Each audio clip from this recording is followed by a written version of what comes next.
With Sports and Culture Media. Coach, how are you? Good. I don't know if you saw this yesterday or not, but Duke's Mike Elko made a comment yesterday and said Clemson is the golden standard. I'm from Greenville, South Carolina, and a popular topic of conversation last November was the South Carolina-Clemson game, which unfortunately didn't end in your favor. Therefore, lots of eyes are going to be on y'all as y'all head into Williams-Brice Stadium this November. With the high expectations that are around you and placed upon you, and terms such as golden standard describing you, what is the mindset that you have to come into these games with? No different. Every year, we start over, and man, we're just trying to win the opener. Honestly, I mean that's the same mindset. If your mindset's any different than that this time of year, you're probably not in the right headspace. I mean, man, you got to take it one at a time. You can't win 2 games till you win 1. You certainly can't win 10 till you win, 9. I mean, it just all builds. So, we're not locked in on whatever being a gold standard or what other people say or label us outside expectations. We're just locked in on what we focus on every day, what we control, and that is just trying to win the day. Let's have a great camp, and we got a tough opener, and try to win the opener, and then we'll go from there. Coach, to your left, first row. Coach Dan Tortora, wakeupcalldt.com. Looking at NIL, transfer portal, realignment, reclassification with some schools, there's all these things that are going on outside of what you typically have to do in your day-to-day, which is enough for a coach. How do you see us stepping forward in this conference of the ACC and in general as we try to tackle some of these big issues that obviously affect you and re-recruiting your players every year? I mean, just got to win. Just got to win. All that stuff, there's a lot to talk about, but it still comes down to what you do on the field. And, we got to win on the field. We got to continue to produce great teams year in and year out. I think we've been able to do that. There's a lot of really good coaches and really good players in this league. You can go all the way back to 2005. You can go back to 2013. This league has produced the second most draft picks. So the NFL is the best of the best, and they've been coming to the ACC at a high rate to take these players here. So great coaches, great players. But at the end of the day, we got to win football games, and so my focus is on what we do at Clemson, and I think we got a lot of really, really good teams in this league, and again, as I said, great coaches.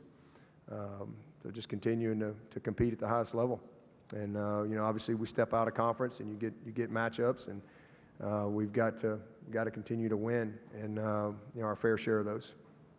Coach, to your right, fifth row, almost towards the wall. How you doing, Coach? Billy Mitchell from Sons of Saturday. The dialogue surrounding the ACC is that it is largely dominated and elevated largely by Clemson, rightfully so after winning championships in 7 of the last 8 years. But how do you feel about the conference today, and how do you believe the Clemson brand itself benefits from the ACC? Well, I think our conference is again, done a lot of great things.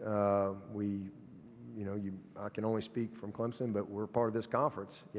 Just like some of these other schools that have done well, they're a part of their conference. But I think we're second in playoff wins since this thing came about, and appearances. We've won on the biggest stage.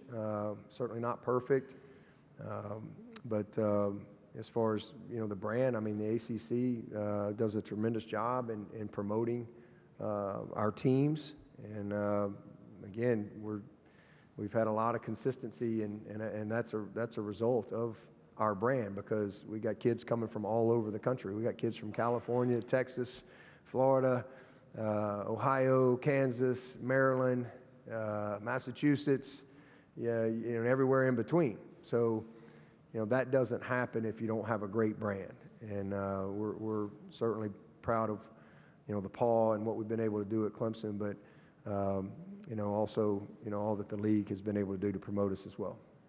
Coach, to your left, fourth row, towards the wall. Hey, Dabo, Grayson Mann, ClemsonRivals.com. Do you feel like there's a distinct advantage for you opening once again on a Monday night, having that this program did that in 2022? Not really. it kind of helps with your prep, I guess, just because we did it last year. So because it is a little different, you've got to take a couple days of your camp and prepare for the next opponent because we're going to get back at 5 in the morning and it's Tuesday and you play again on Saturday, and it doesn't matter who you play. You got to play the game, and you want to be prepared. The last thing you want to do is put your team in a situation where they're not prepared. And the team we're playing, I think, plays on Thursday night. So they got a lot of time to get ready for us. So you got to take a little time in camp to get ready for, that opponent. And then it's a little different, again, being a Monday night, but, that's probably it. It's two good football teams, man. Duke is coming off a great year. I think Coach Elko's, one of the best coaches in the country. I mean, I can't get away from the guy. He's just always showing up. He Wake. Thank God he left Wake. Well, then we got to play Notre Dame. We're playing them in the playoffs, and then, all right, he's gone from there. Now I look up and we somehow got Texas A&M on our schedule 2 years in a row, and now they go away, and now he's at Duke.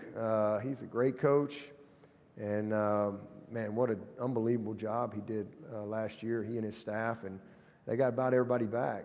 So it's going to be a heck of a game, heck of a matchup, and national stage to go compete. Coach, we'll go back to your right, fourth row. Nice hands, by the way, at the podium. Yeah. You saw that, Cade. Wide out. If you need me, man. Kenton Gibbs with Locked On ACC. Coach, you've been on record multiple times of saying that sometimes Clemson is an outsider or doesn't get the same love or recognition, and after so much dominance in 6 years straight of CFP appearances, after 2 years of not being there, it does seem like there's a little bit of a rush to say Clemson has lost that national relevancy. Do you use that as motivation and a chip on your shoulder, or is it block out the outside noise, none of that matters to me?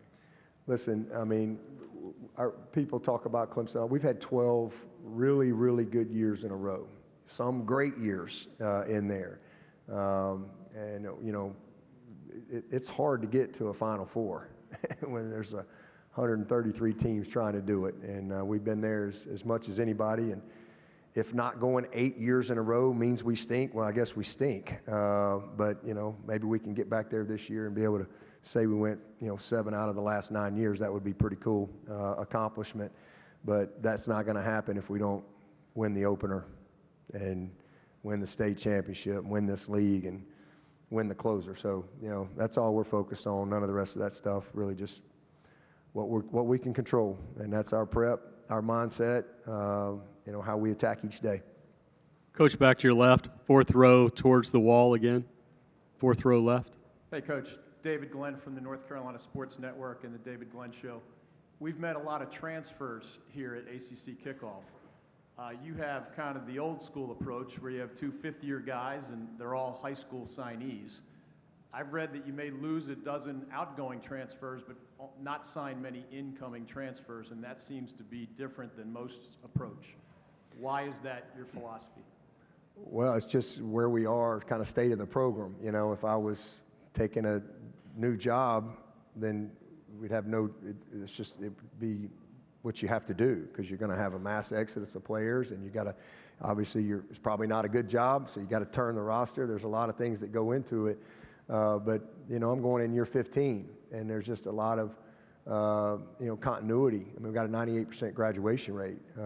We had 7 guys that could have gone in the draft. I think 3 of them have master's degrees that I didn't think would be back here. I had no intention of them being back, but they're all back. Will Putnam is back for a COVID year. Tyler Davis, Rook, Sheridan, JP. XT, Justin Maskell. These are all guys that are all graduates that all could have headed off to the draft. But that's what excites me about this team is you have a group like that came back to Clemson, and they didn't come back to just hang out, in Tiger Town for another year. They came back with focus. They came back with a very clear purpose and vision of what they want to do in this one last shot for them. So that is exciting to me. So we haven't, we've gone to the portal where we've needed it. We've signed a couple of quarterbacks where we felt like we needed a bridge guy and an older backup veteran that would give us some depth. We've been able to do that. But we've not had a single starter leave Clemson. Not one. The kids that have left, even the majority of the guys that have left Clemson have been graduates. And that's number one. So number two, we've had only 2 kids leave Clemson post-spring in the last two years. And they were both graduates. And one was a 6th corner and the other was a 6th defensive end. And they just wanted to go play. So now if you had a mass exodus after spring, you had 10, 12 guys, well, you got to go. So we have not had that. And then we're still signing the best high school players in the country. I mean, listen, I'd go sign Tyler Davis and Will Putnam and Cade Klubnik over anybody right now. I mean, these are great players. So we're fortunate that way because we've been able to. I mean, we're the 2nd winningest team in the country the last 12 years. We've never had a number 1 recruiting class. I don't think we've ever been close. I think we've had 13 top 15 classes in a row. So our evaluation and development and retention has been how we've won at Clemson. And again, you see it this year, 7 guys that all could have entered the draft, all came back. And then the infusion of another great signing class, 15 mid-years. I mean, we can go sign Peter Woods. So, I mean, I'm sure there were some good guys in the portal at D-line, but I like Peter Woods. I kind of like the guys we signed. And I like the guys that are on our team that are developing. So, at some point, we'll have some gap that we have to address, and we've used it as we've needed. Coach, your last question will come to your right, 3rd row, gentleman in the blue shirt. Hey, Coach. Liam Griffin, Orange Fizz. Can you touch